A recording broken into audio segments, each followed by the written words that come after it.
बिस्मिल्लाहिर्रहमानिर्रहीम। अस्सलाम वालेकुम। अबू बकर अलवराकुल बही रहमतुल्लाह अलैह ने फरमाया कि रजब का महीना खेती बाड़ी का महीना है और शबान पौधा लगाने का, रमज़ान फसल काटने का महीना है। और इनसे रवायत है कि रजब की मिसाल हवा की तरह है, शबान बादलों की तरह, रमज़ान बारिश के कतरों की तरह है।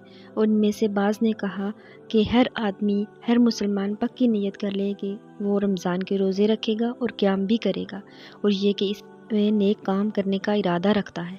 और अगर वो रमज़ान से पहले ही फौत हो जाए तो बेशक अल्लाह ताला उसे उसके इरादे के मुताबिक देगा, क्योंकि जब तक नेकी अमल को ना पहुँच जाए तब तक नेक नीयत का सवाब पहुँच सकता है, नीयत का सवाब भी मिलता है।